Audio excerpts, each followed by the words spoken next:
Thanks for staying with us. We start from the northeast region where a 6-year-old girl has suffered a urinary tract complication after allegedly being defiled by a 30-year-old son of a wealthy and influential man in Nampunduri in that region. Parents of the little girl say the alleged assault has also left her with acute waist pains and breathing difficulties. The victim is being billed to undergo an STD test. Here's correspondent Ilyasu Tanko's report read to you. Narrating the incident to Joy News, the victim said the man forced her to remove her panties and then defiled her.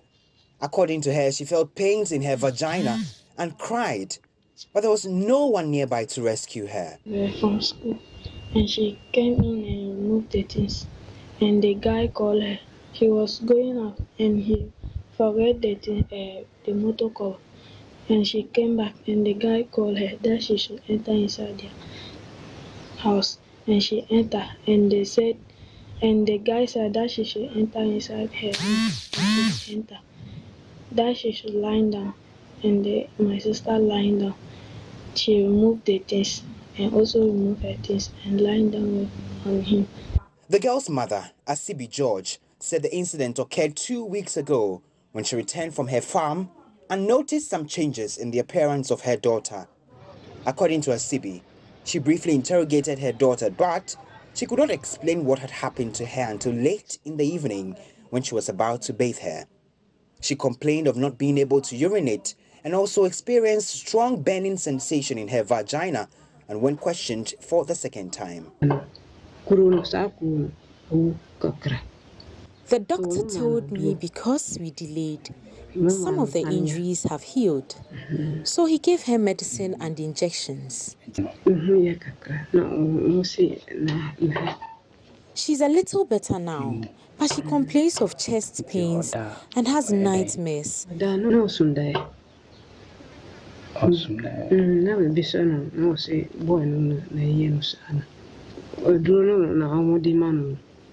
She goes to toilet anytime she takes the medicine.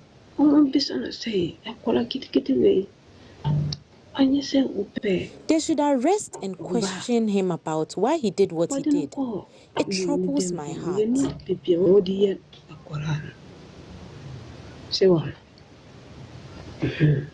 So I don't know what he has done to the child. Whether it's spiritual, I don't know.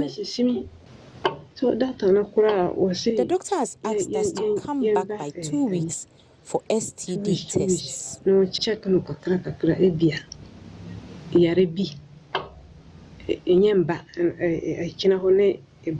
Asibi said she informed her husband, but her daughter was sent to the Nalerigu Baptist Medical Center a week after.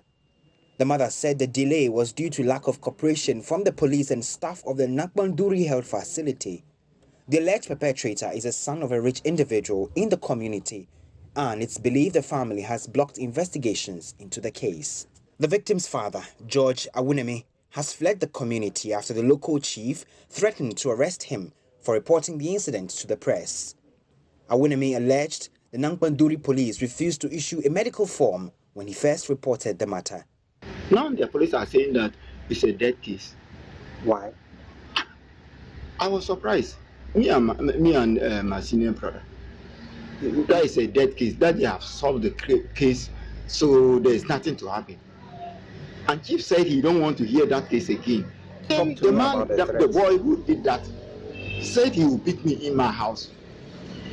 The landlord said he will beat me.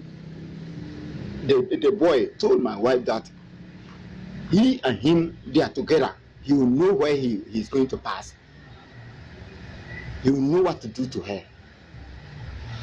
So if you are poor, you have nothing to say. We have been quiet and we fear the house. Every time when we come to the house, when the woman sees me, insult. See my wife, insult. He added the police only issued the medical form when the victim was taken to the Nalerigu Baptist Medical Center for examinations. Reacting to the story, the District Police Commander, ASP Stephen Delaporte, told Joy News the matter was being investigated. Ilyasu Tanko's report for Joy News. So from the northeast region, let's move to the central region, where the absence of school structures in the town of Bosompa has forced pupils to study under cocoa sheds and makeshift wooden facilities belonging to a church. Even worse, these sheds and wooden structures are falling apart, leaving the over 100 pupils at the mercy of the weather. Joy News' Beryl and Estina Richter traveled to the community and reports the pupils have to compete with stray animals on a daily basis. Assembly is in session here at Agona Bosompa ME Basic School. These pupils march into the wooden sheds to start lessons for the day. Just like many children in rural communities, education for pupils in Bosompa in the Agona West Municipal Assembly is almost like a privilege. A visit to the community paints a rather gloomy picture of the state of affairs here. A few of the children who spoke to Joy News say they have to contend with feces of goats and other stray animals in their classrooms anytime they come to school in the morning. In the morning, we find feces of animals. The The wooden structure is weak. Animals also defecate here. Children are not the only people worried about this. Kojogura is PTA secretary of Bosompa Basic School. He says classes 4 to 6 also have their lessons in one of the structures which served as a cocoa shed for the community. The place is very small for the children, so teachers and the parents decided to depart from class 4 to class 6 to the cocoa shell, which is not suitable for them. Even though cocoa shell is big, but because of the windows are not enough like sitting room, the shade is very high for them. The ventilation is not enough for the children. Residents here tell me the children have been studying in this structure for about 5 years now. Ajwa Manson is a parent here. She is not enthused about the situation at all. Look at the structure our children study in. Is it good enough for children to study in sheds? We are even fortunate the structure belongs to the Presby Church. Whenever it rains, the teachers have to end lessons. If government wants to retain power, then it should address the problem. Meanwhile, a 6-unit classroom block under construction has been overtaken by weeds. Planks of wood supporting the structure have become very weak. A slight grip on them and they fall. According to Chief of Bosompa, Nanajisi I, the project came to a halt after the 2016 elections. 2015. The school project started in 2015, but after a new government took over, construction came to a halt.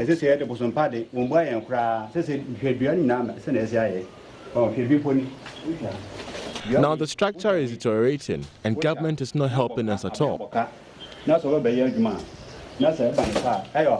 He also says some residents have resorted to defecating in this abandoned structure. People have now turned the place into a toilet facility.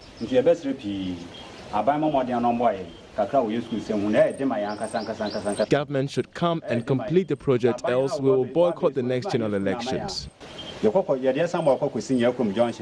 So no school, no votes. This is not the only problem hampering quality education in this community. Pupils also have to travel to the next town, Otinkrang, to continue junior high school. The children in GHS have to walk long distance to attend school here. Because of this, many children here are unable to further their education beyond class 6. Here is Bushuratu, a JHS pupil here in Bosompa. Sometimes on my way to school, when it's raining, my books get wet. Also, due to the distance, I also get exhausted. All that these children say they want is a decent structure in which they can learn to achieve their dreams. We want government to build a school so our siblings can study in decent structures. We plead with government to provide us with a decent structure. Government should complete this project so we can have a conducive environment to study.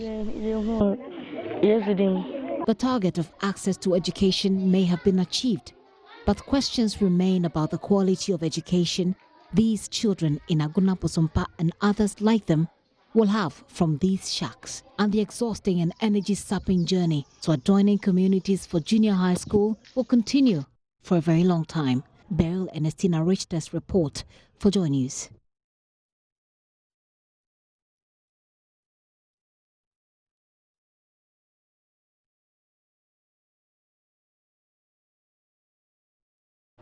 So, you know, children studying under makeshift shacks like the one you saw in Beryl's report was one of the arguments advanced by the proponents of the Drop That Chamber campaign. Now, it appears the controversy over the proposed parliamentary chamber won't go away anytime soon, although the legislature has indicated it has suspended its decision. That's because civil society organization, the Alliance for Social Equity and Public Accountability, ASEPA, has petitioned President Akufo-Addo for the removal of Speaker of Parliament, Professor Michael Quay. Executive Director of the group, Mensa Thompson, who presented a document showing receipt of the petition by the presidency, told my colleague Gifty Ando-Apia on The Pulse that he has evidence to prove the Speaker breached procurement laws and abused his power in the processes leading to the award of initial architectural drawings to Sir David Ajayi. I think that if the Speaker has any other proof that he did not coerce the Finance Minister to make budgetary allocation, then we must be asking the Finance Minister how he made budgetary allocations for a project which the executive does not also support. So why are you not directing your query, to the Finance Minister? That because if you look at the... So just so I get it clear, so that we can move on to the next paragraph. So in this paragraph where you say that the Speaker independently coerced the Finance Minister to make budgetary allocation, there is no evidence to back it. It's a question you're raising from what you've just explained. There is evidence. The evidence is categorically clear in the letter that the Speaker of Parliament wrote to the President. In that letter, the Speaker of Parliament alluded to discussions he had with the President and earlier discussions he had with the Finance Minister.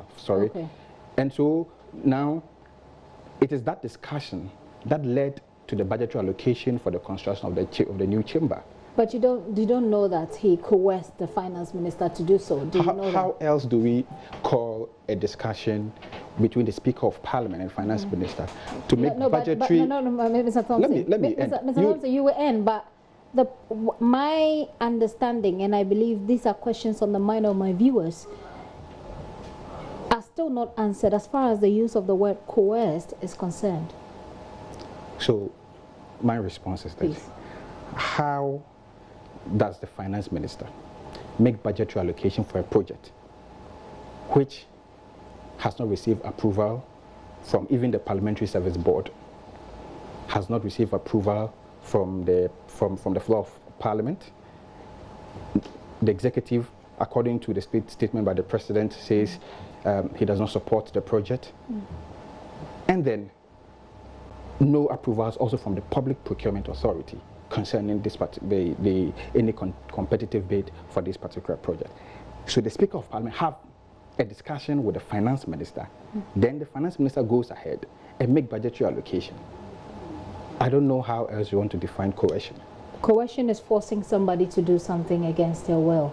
So the point is, you still have not provided enough So the will here evidence. is that the Finance Minister is a part of the executive. The executive says they do not support this particular project. But do you have evidence to the effect that, apart from what the Speaker says, that there has been budgetary allocation, for which reason you say the Finance Minister was coerced? Do we have to doubt the words or something that the Speaker of Parliament himself has written to the President? I don't have any reason to doubt what the Speaker of Parliament wrote to the President, that following discussions he had with the President and the Finance Minister, The finance minister has made budgetary allocation for this particular project, which he is inviting the president for a sword cutting ceremony. So you believe that based on these things that you've lined up, the finance minister was coerced into making budgetary allocations?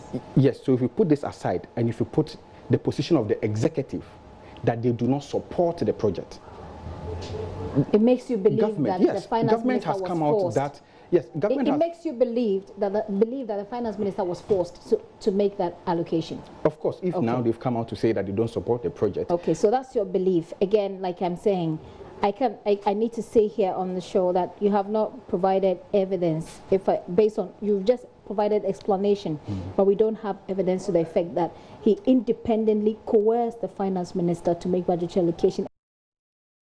All right, so first it was the hashtag Drop That Chamber that the campaigners that prompted public outcry, forcing Parliament to, drop the proposed parliamentary chamber. Now, Parliament has come up with its own campaign dubbed Parliament, Our Parliament, Let's Talk More. The move comes at the back of the Parliamentary Service Board's decision to shelve the project following the massive social media campaign and public uproar against it. So is it a ploy to resurrect the subject of the proposed parliamentary complex or an opportunity to engage the citizens more? Kate Addo is Director of Public Affairs of Parliament, and she joins us on the line with some answers. Good evening and many thanks for your time, madam. First of all, what has prompted this campaign by Parliament? Because there are suggestions in some sections of the media that this is just a strategy, if you like, by Parliament to resurrect the subject of the proposed parliamentary complex. Thank you for the opportunity and good evening. There is no conspiracy theory anywhere. So I think that we should be less suspicious of the legislature and give it, the room to operate. Okay. How could anyone plan that a conversation that is not going well for them would regulate the same conversation in another form? When Parliament said yesterday, when the board said yesterday that it was removing the proposed new chamber from its present agenda, it meant just that. It wasn't going to go back to it. No. It went further to say that, the need for a chamber is really, really, really a present need. And if there is ever an opportunity to go back to it, Parliament will go back to it. Parliament is not thinking that for the rest of our lives as a nation, we are not going to get a new chamber. There will be a need for that at the appropriate time. Right. So let's get that out of the way. Very well. So what will this campaign? Nobody is seeking to bend anybody's hand or say one thing when they actually mean something else.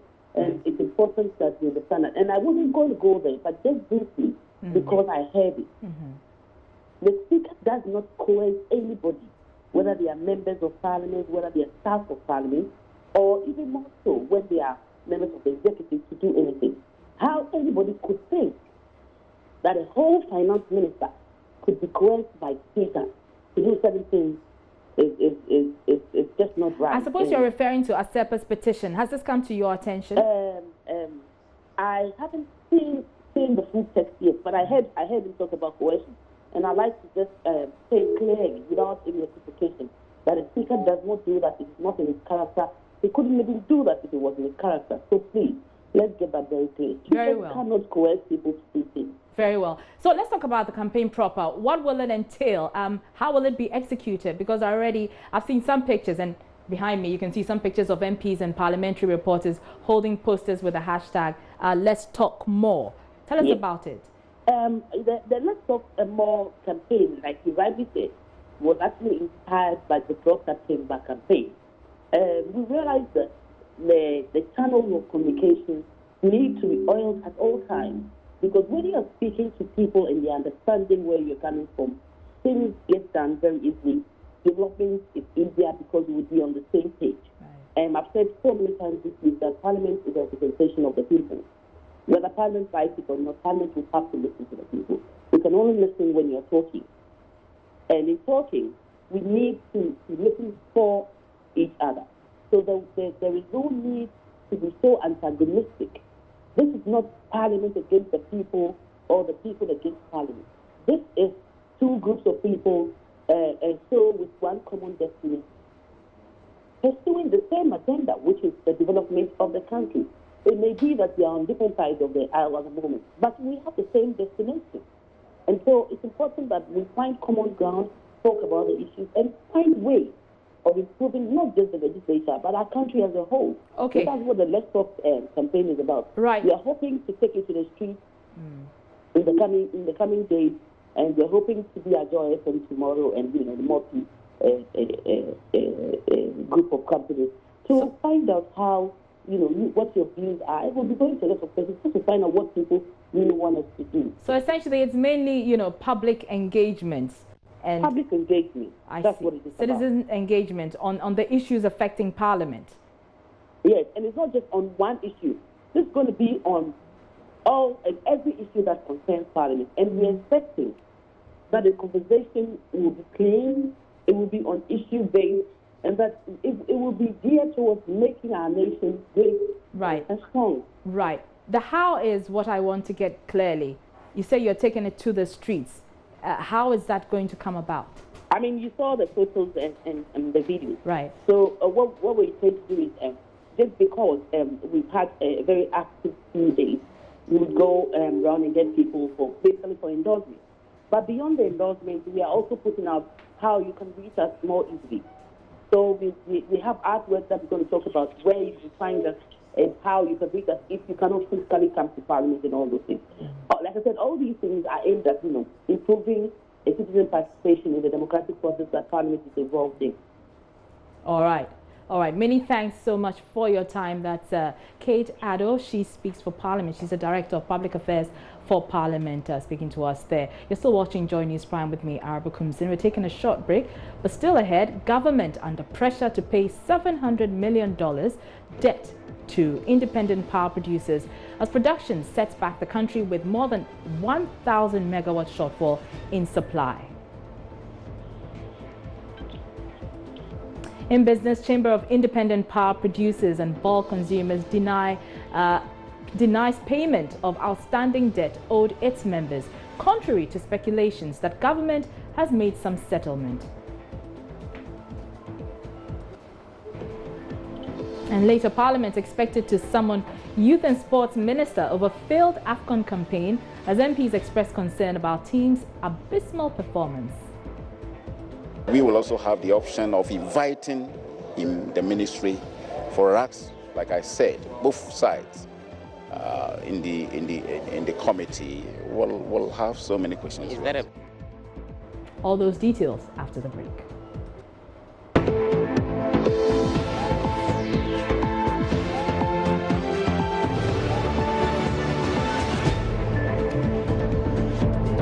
You're still here with me, Araba Kumsin on Joy News Prime. Let's do some more stories, shall we? Now, more than 8 groups, including associations and political parties which joined a protest in Accra today, have accused the Akufo-Addo government of supervising a worsening economy that has made it impossible for Ghanaians to fend for themselves. Kaya's drivers' unions, aggrieved customers of dealership, gold dealership Men's Gold, among others, today joined pressure group Coalition of Social Justice to stage a protest christened Kumiem Prekon, demanding a turnaround of the situation. Joy News' Joseph Akable walked with the protesters and has come through with this report read to you.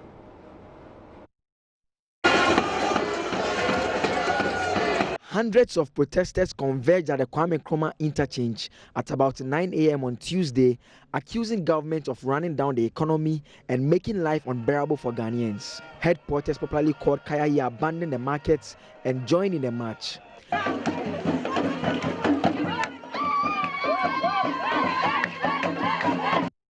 As they made their way through town, they sang, danced and demanded a new deal from government. The guys are at home. Banks are being collapsed. Somebody committed suicide the last time. Our monies are locked up. What is Ejabin? Ejabin, Men's Gold. Good, and I'm the president of Coalition of Concerned Youth of Ghana. We are here to let Ghana understand that we are concerned citizens. No matter what Nana Addo will do, we want him to understand that it is very easy for you to undermine the people of your country, for you to destroy businesses that have been created, but we want him to understand that it is very difficult for him to live by the actions of those. He must face it. We want him to free the man, release the man from this red alert that has been held up. Let the man come back to the country, pay us our money.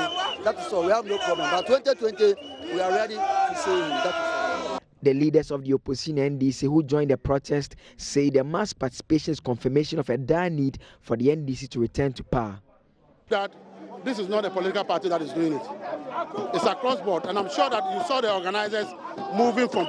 You just see somebody, concerned drivers union, is wearing it. We have seen a luxury car, the latrine car, that is supposed to be a luxury car, and they've also put it in there. So it should tell you that these are the problems that people are going through. If you look at the participants in this demonstration, it is not your usual demonstration. You see farmers are here in their numbers, men's gold customers are here in their numbers, people who have been sacked from the defunct banks are here in their numbers. You can even see fishermen are here with a canoe. It tells you that we are the bad economy and bad governance is affecting every sector of the economy, and that is why you see all the people here. So, speaker after speaker demanded a better handling of the economy from government as the long walk ended at the Hatfield Park. What the people of Ghana are saying is that enough is enough. Enough of the killing of our journalists. This demonstration is not about the NDC. This demonstration is not about the MPP. This demonstration is not about the CPP, it's not about the PPP, but it is about Ghana. It is about our children. It is about generations on board. It doesn't matter where he is. We understand he's sitting out of Ghana and he is alive. Whether he is alive, whether he is available, it doesn't matter where he is.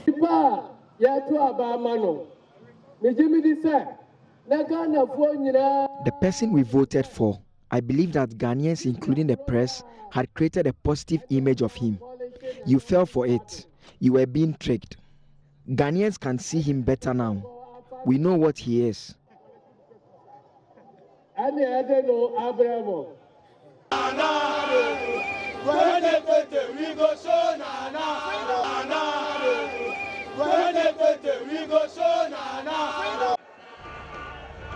So Joseph Akable filed that report. Now, hundreds of Ghanaians participated in that protest earlier today, many of them joining for their own reasons. One of them, a resident of Kaswa, told Joy News why he decided to join. Watch. I live about 100 meters from the Kaswa Polyclinic, just about 100 meters from the completed Kaswa Polyclinic. We have demonstrated severally. The building is there. Everything as residents, yes. You had agitated, but still. Yes. When you go, they'll tell you, go here, go there, go there. What's the reason that has been alluded to the non-reopening of the place?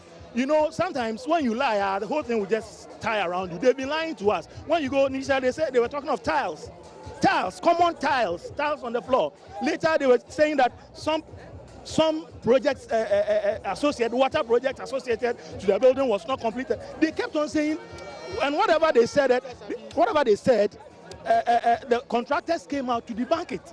Do you get it? So we, the citizens, we, the people living around the polyclinic, we don't understand the reason why the Kaswa polyclinic. So you are here because you're a concerned citizen. I'm a concerned citizen. A worried citizen. Roland. Who has died? Roland, take time and go. What do you mean by people are dying? Who has died? Current Kaswa Polyclinic is just like this place. Before an ambulance can enter, there is total. Is it the one at the junction? The one at the junction. It doesn't serve any purpose. So we took our cameras to Kaswa to verify for ourselves if this was indeed the situation. My colleague Henry Bedu visited the facility, and this is his report.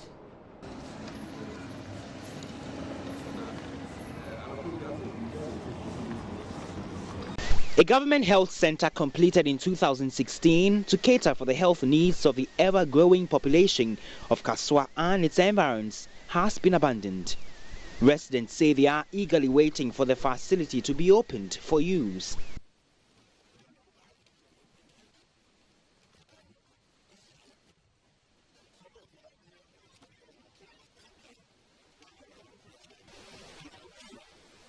Victor Mensah is a resident of Kaswa. He narrates how pregnant women, children and the old struggle to access health care in his community.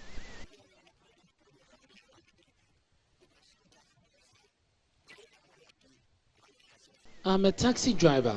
I do apologize for the poor sound quality, but we will bring you that report later. And indeed, we did verify that that facility has been abandoned. Now moving on, the Kumasi Metropolitan Assembly has given the Metro Mass Transit Service Office in Kumasi 1 week to clear its premises of filth or face legal action. A KMA multimedia group sanitation team discovered in an operation huge piles of refuse accumulated over time at the state carrier's depot and terminal. It's part of the Assembly's joint campaign with Love FM and Insure FM to enforce laws and conscientize residents against littering and other sanitation offences. Love FM's Erastus Saridonko reports. The Metro Mass Transit Service attracts a consistent measure of passenger patronage nationwide. At the Kumasi bus terminal, however, patrons and other members of the public are exposed to health risk with a filthy environment here. Heaps of refuse as far as the eye can see spread across the premises amid abandoned vehicles and worn-out tires. It looked more of a waste disposal ground and a junkyard than a bus terminal. When our sanitation team arrived there on an unannounced visit,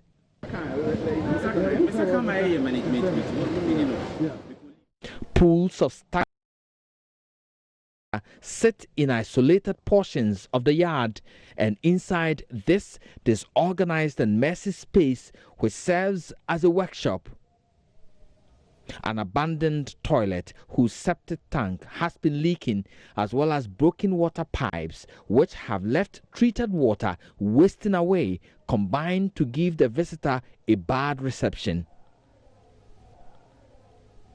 KMA Director of Environmental Health Isaac Basanyin gave MMT manager Nicholas Odro 1 week to clear the mess or be dragged to court. Him 1 week to abate all the nuisance found. That is our growth of weeds, accumulation of refuse, accumulation of articles detrimental to health, and packing of some of the trucks at an unauthorized place. It's clouding the whole place. They should remove some of the trucks from the area. I've given 1 week to remove all those things. The broken ones. I know. Your area could be next. Keep Kumasi clean.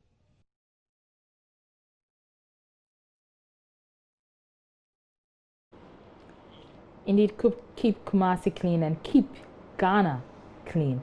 Now, Parliament is expected to summon Youth and Sports Minister Isaac Isiama soon over the failed AFCON campaign as MPs express concern about the team's abysmal performance.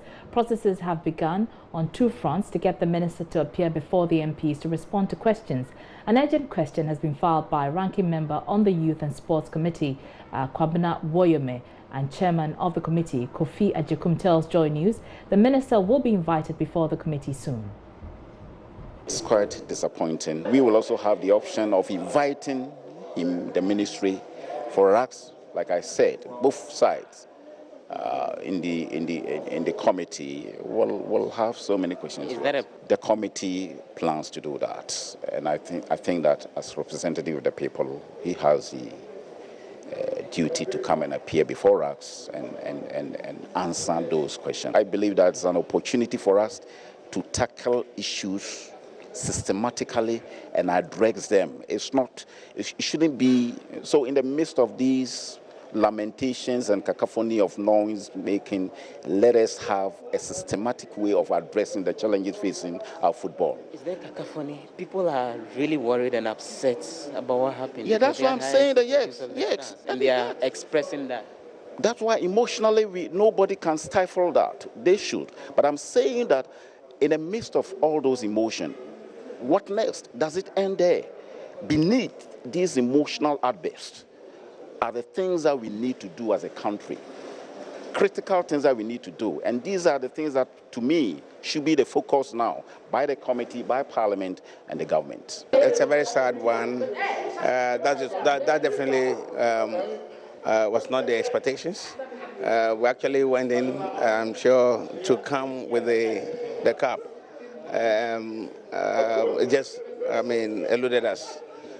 Well, we'll have to come back and then begin to look into maybe our preparation towards the entire tournament and what did we get right and what did we get wrong, and maybe that accounted for this, because it is one of the worst performances of the Black Star in the past 8 years, and so we need to look at it and then dispassionately discuss it.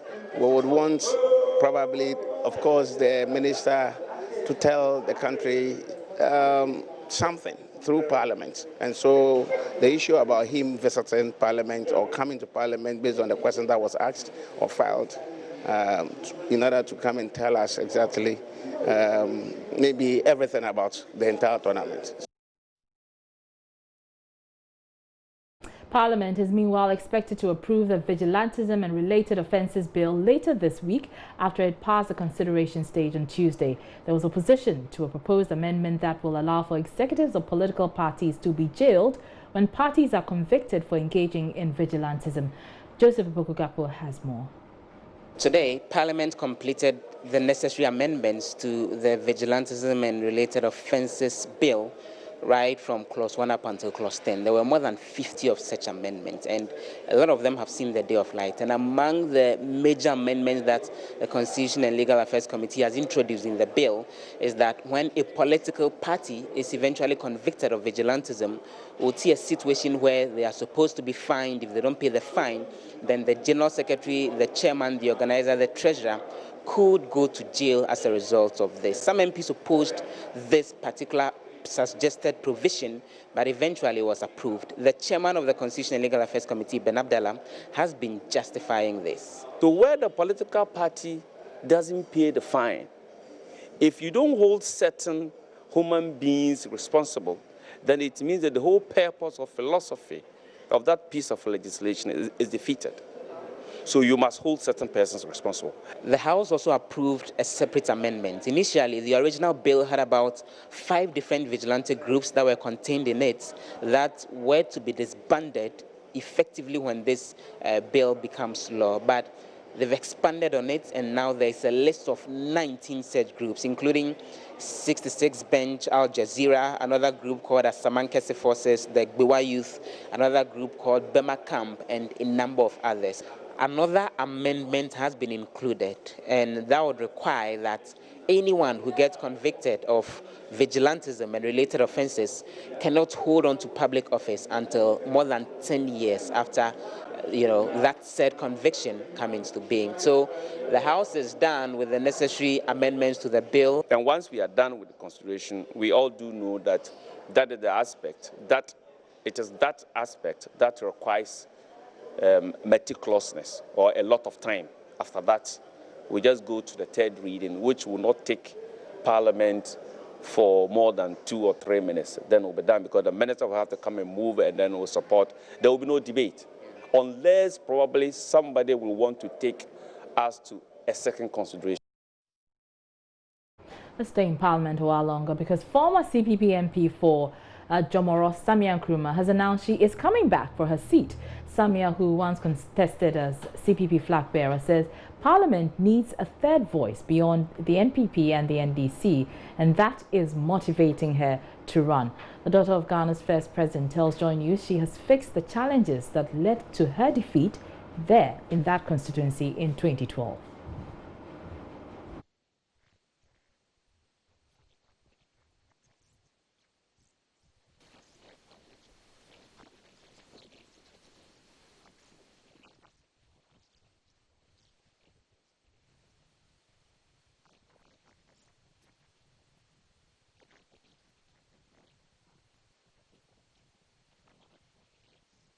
We do apologize for our inability to bring you that audio. Now, moving on, after 75 grueling contests, Presec, St. Peter's and St. Augustine's College have set up an epic National Science and Maths Quiz finale slated for July 11, 2019. Now, with a new bronze trophy, trips to Dubai and Kenya, and cash prizes up for grabs, there is all to play for. As we build up to that big clash, we throw the spotlight on two contestants who have carried the hopes of their schools high on their shoulders through an excellent substitute performance. Kamladum has more. Before we start the next round, St. Augustine's College would like to effect a substitution. You're welcome, Newton. Expectedly, before the start of the fourth round of all their contests, chants of Newton ring in the auditorium. Like in a football game, St. Augustine's College has relied on their super sub, Newton Jimmy Steven, to drag them across the finish line. The integer part of a logarithm is the mantissa. Newton. False. Yes. Answering all questions correctly in the fourth round for St. Augustine's College in their quarterfinal clash meant Ogasco would beat a resilient Tamale Senior High School to make the semi-final. A neutrino is a weakly interacting particle. Yes, Newton? True. Yes. So brilliant was he in the last two rounds, his schoolmates and old boys would jokingly name the fourth round the Newton round. On social media, he earned even more praise.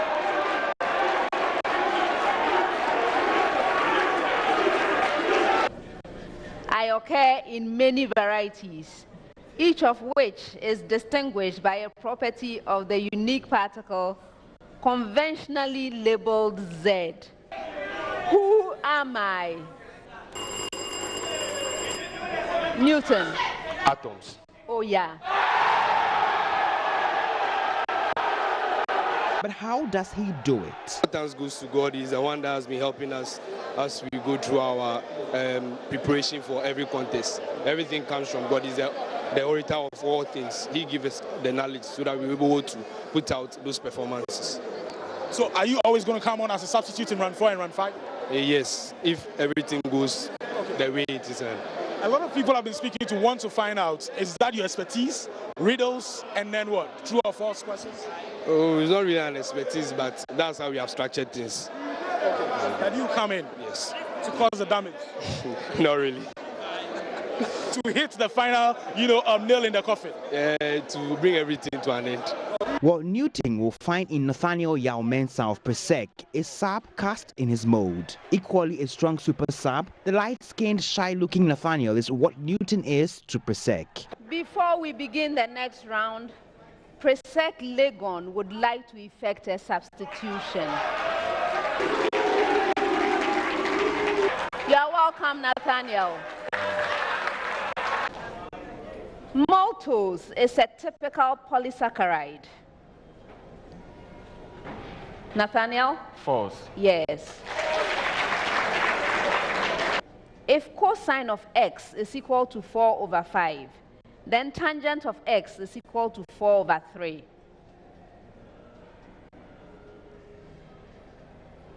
Nathaniel? False. Yes. It's just by God's grace. It's just by God's grace. It's not by my own power, but then it's just by God's grace. But that's where your strength lies. Kind of. You know that by the grace of God, we are going to lift the trophy on Thursday. A solid foundation to take our places in the future of our country. Oh, come along and join us. Oh, come along and join us. Happy Studios away. Presec will hope their super sub will deliver the goods on July 11. He would have to face Newton, a boy with firepower from the bench for Ogasco. True. Yes. We are going to win. We are going to win. And we'll take the cup to Cape Coast. Trust us, Ogasco, we are taking away the trophy this time around. St. Augustine's College, we are going for the trophy to Cape Coast.